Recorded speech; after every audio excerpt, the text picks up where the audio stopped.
I'm Paul Willson, and it is my honor and pleasure to interview here at our McMinn County Living Heritage Museum my friend Larry Wallace, a native of McMinn County who has honorably risen to the highest levels of service in our state of Tennessee. To recap just a little of Larry's career, he served beginning at the age of 20 on the Athens City Police Force, moved on to join the Tennessee Highway Patrol, eventually becoming the head of that organization, then went on to be the head of the Tennessee Bureau of Investigation. Upon retirement, Larry returned to McMinn County and served in many capacities, including at Tennessee Wesleyan University, where he was awarded an honorary doctorate for his many and varied contributions. And he was recently even further honored by having the new student plaza on the Wesleyan campus named in his honor. Dr. Wallace has served our country and its citizens by being the foreman of our grand jury for many years, and I was honored to serve on that one term with him. And he is currently furthering his interest in animals by leading efforts to renovate our Humane Society Center. Larry, thanks for everything you have done and will do for our community. You have brought it honor and respect, and we further thank you for being willing to talk to us today. My pleasure. Larry, you know the first question. Who was the greatest influence on your childhood, sir? I've thought about these questions you gave me to review, and I'm going to share my beliefs. My mom and dad and big brother. I only had one brother. He was almost 13 years older than me. And I was born and raised in a little house up on the railroad bank above the depot, close to where Wallace Builder Supply sits today. My mom only had about a third grade education, but she instilled in me that I can do anything that I want to do if I want to work hard enough to get it. And my greatest story about that is we sold magazines at Forest Hill Elementary, where I went to grammar school, and we got into the last week, and I was made an example of by the teacher. I think I was about 10 or 11 because I hadn't sold any. And it really disturbed me. I went home, of course, as most any little boy would do. He told his mama about it. And she got me by the ear and took me out. We went all over Depot Hill and Tin Can Hollow and all over North Athens before dark at night. And she would knock on the door and make me stand there and talk to everybody. And I wound up selling 11 in one night. And I won the trophy, which was a little lantern, a little red lantern that I have to this day. So my mom instilled some drive in me. And my dad was a really small man in stature, but I'll never be able to wear his shoes. It was way too big for me. He taught me that you can be gentle and still be a man, and I'll never forget that. And it was entrenched in me. And then finally, my brother was retired from the Army and served in Korea and Vietnam both. He was a battlefield medic, and he taught me about service to others. And he practically gave his life because he died in the VA hospital in Nashville when he was only 51 years old after he retired. But we didn't have much material-wise, but we had love in our little family, and I'll never forget them. Often that provides the grace that you really need to go forward, doesn't it? I think I could say you were fortunate to have had that background very fortunate. And growing up there. And Larry, you've, as I related, you've been very successful and for quite some time, and people have respected you and appreciated your success. But you had to have some guiding principles to be able to do that, frankly. And so give us an idea of what are your core guiding principles, please. Well, there's a couple of things. When I retired from the Bureau and came home in 2004, I was asked to put together a criminal justice program for Tennessee Wesleyan. That's how I came back to Wesleyan. And I wanted it to be something meaningful. And it was rooted in ethics. How do you do the job and remain very true to your values while you're at it, because there's a lot of discretion from time to time. And I put together some things that I use for the students, and I also use them for law enforcement officers when I teach them. And it's basically this. Ethics is a study and an analysis of what constitutes good and bad conduct. And ethical discussions can be about ethical issues or specific ethical dilemmas. Ethical issues are generally about broad social questions wherein we all have either voiced or unvoiced opinions. Ethical dilemmas involve an individual's internal struggle with making a correct personal decision.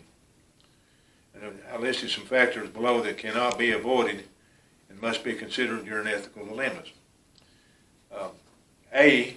These are things you have to consider.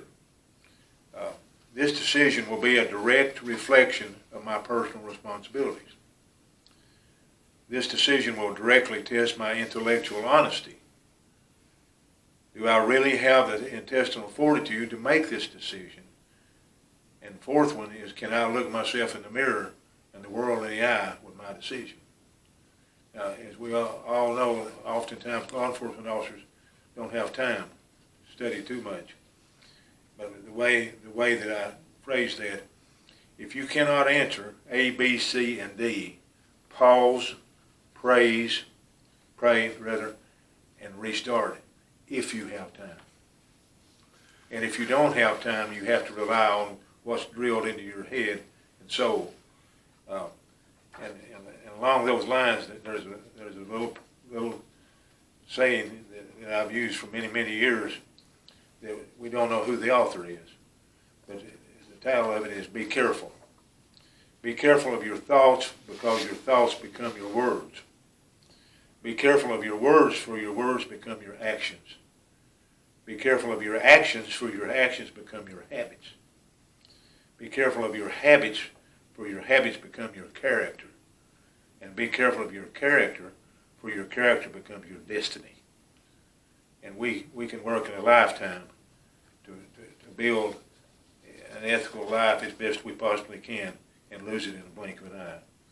So it's to try to think as fast as I can, but try to have these core values instilled where you don't have to start from the beginning.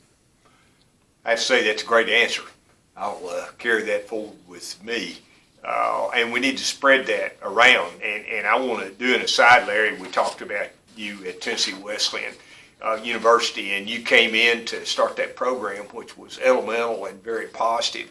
But you also, from my perspective, saved the university during very difficult times. You and others did it. But that may be a lead into the next question, which is, what was your most difficult situation to deal with? Well, I thought about that, and over a 40-year career, there were many. I don't know that I could isolate just one, but let me put it this way: judges, prosecutors, attorneys, and many other professionals have the option to recuse themselves from any type of hearings, legal or otherwise, wherein they may face ethical issues and dilemmas. The chief law enforcement official of the state, the TBI director, for example, for almost 12 years, does not. There's no recusing to it. And there were so many things through the years that I just felt like I had to look at everything and do it. I did have a thought when I became grand jury foreman several years ago, and I was the law states when you recuse yourself, but beyond that, there's a lot of things to consider beyond that. You're going to know many people in the community, and you don't recuse yourself and can't recuse yourself just because you know somebody, or maybe even because they're a friend.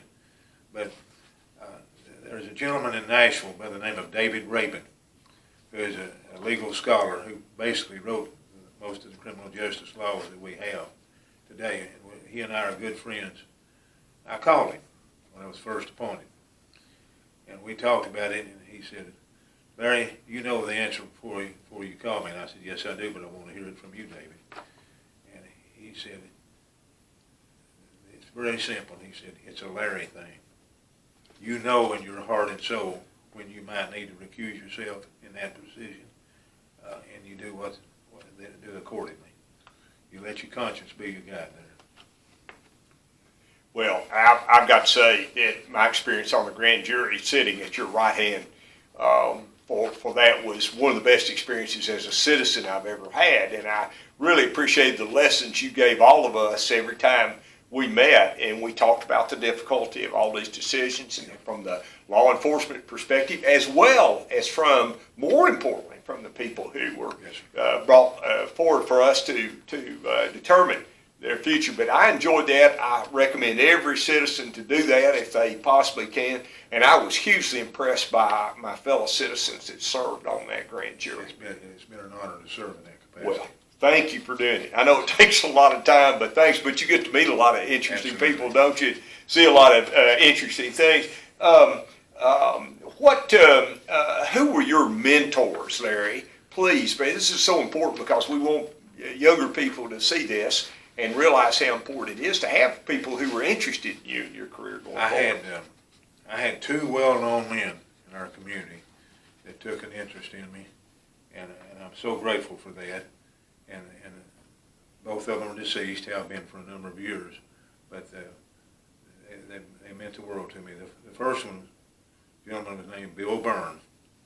Bill was the president and CEO of Chris and Hosier Mill, Sandra and Kathy's dad, and he was a tremendous influence for me. And I had an opportunity to go to work for him. Chose not to, but we remained friends all throughout his life. And the other one was Scott Mayfield, Scott and Elaine, and Clarice's dad. And we were very close. And ironically, both those men were as close as family to me, and neither of them ever, at any time in my career, asked me to do anything. They never asked any favors. They never asked anything. And I always admired and respected that as well.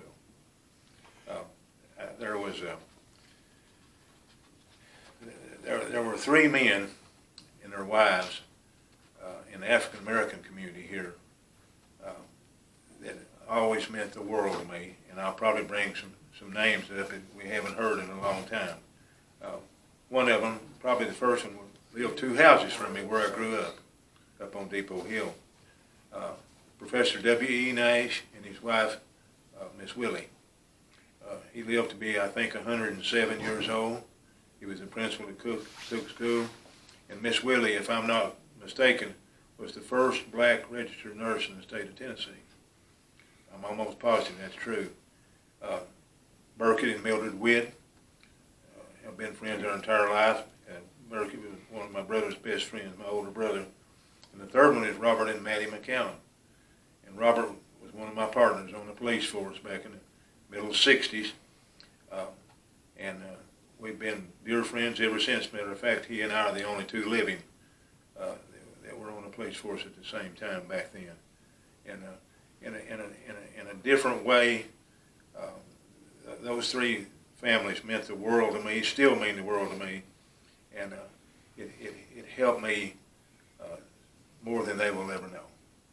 Well, I'm blessed, too, to have known those people and held them absolutely in the highest regard. I never saw anything other than exemplary behavior from them. This is a little bit of an extra question, but, you know, you've been involved in law enforcement for so long. You started at a very early age. Yes. What drew you into that profession, Larry? Well, in 1952, our next door neighbor, Stanley, Mr. and Mrs. Stanley Wade. You might remember Vernon Wade, who was at AUB and was a city councilman. It was his dad. He was a foreman over at Van Rod Hosier Mill over on Pope Avenue. And they had a TV. And they were kind enough to let Mom and Dad and me come over one night a week and watch TV. They all the shows were 30 minutes long, and Mr. and Miss Wade let Mom and Daddy pick one out and me pick one out. We went over every Thursday night, and Mom and Dad watched You Bet Your Life, the Groucho Marx, the first game show on television, and at 8 o'clock, Dragnet came on. Joe Friday, Just the Facts, ma'am. And I never considered anything else from that point forward. As a matter of fact, I told Mom one night, she was trying to get me to go to bed after we left Mr. Wade's, and I told her, I said, "Just the facts, ma'am," and she gave me the facts. But that always stuck with me, and ironically, it had an impact on my life, major impact. Well, you're going to make me review a few episodes of Dragnet. I remember watching it as a child. This is an interesting question, and there may not be you may not have an answer to this, but is there anything you really wish you had done differently in your life, Larry? Yes, there's a number of things. There's a number of things. We don't have enough time to do that probably today. But one of the things that it probably caused me so much trying to do too much at one time. No one in my family had ever gone to college, and I never even thought about it. Never even thought about it. As a matter of fact, when I was a junior in high school, I got involved in the diversified occupation program for people that weren't going to college, and I worked over at the stove foundry. I'm proud to say I made $1 an hour minimum wage, and that's where I worked for 4 years before I went on to Athens Police Department. But I was almost 30 years old before I got my associate's degree at Cleveland State. I was 40 years old before I got my bachelor's degree at Middle Tennessee State University, and I was nearly 45 years old by the time I got my master's degree in criminal justice administration at Tennessee State University. And all those years, I had to start and stop and get transferred or something all through the years, and I thought it would never end. But had I not obtained those advanced degrees, I never would have been in the positions that I was fortunate enough to be appointed. And you ended up being Dr. Larry Wallace. And I could never have done that without going to school, and I would advise anyone to don't put it off. In this day and time, you've got to have something. If you don't have college, you better go to trade school. You better do something, because times are changing and they'll never be the same. We knew them earlier. You and I have never talked about this, but I got to assume you read quite a bit, and all the time.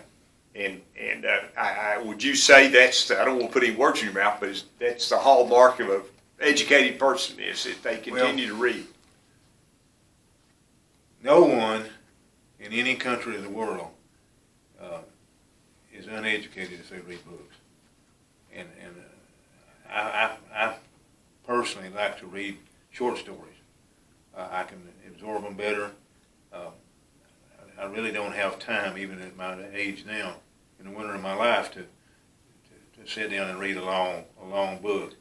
But I like relatively short books and short articles, and you can absorb them. And we don't have the opportunity to travel the world, and it's a way that we can keep up with contemporary times.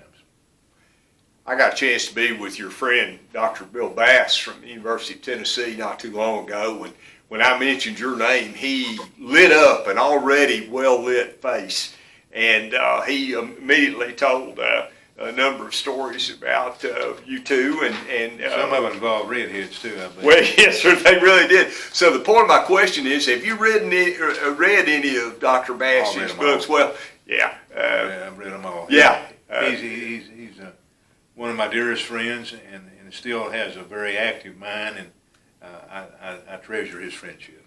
Well, he impressed, you mentioned Scotty Mayfield, he impressed Scotty and I when he spoke with how quick he was. Yes, and fascinating sense of humor, and I'll say this, I had him for anthropology at the first class he taught at the University of Tennessee. And he remembered me because I think I sat up front and wore an old campaign hat, to do the deal, but he is sharp as a tack, just like you. I'm glad you guys are friends. I really am. Looking forward, and you've already given some advice about education. What advice would you give now, Larry, to young people, please? I think the thing I would like to leave with anyone who looks at this tape today is that I mentioned earlier that you can spend a lifetime trying to build your character and your integrity, and you lose it very quickly. But I think people, when they're young, when they're teenagers, sometimes they don't think. And one arrest and conviction for something that's really kind of dumb can make a difference in the career that you wind up having. There's certain things you can never be. You can never accomplish some dreams if you've had one conviction in a lot of fields. And I think young people, we're living in a time when it's beyond just labor to succeed. And I think people have to start at a little younger age today in these contemporary times to study about what they want to do in life and what they think they want to do, and start trying to accomplish those goals and have some idea when you start the college or trade school about what you want to do.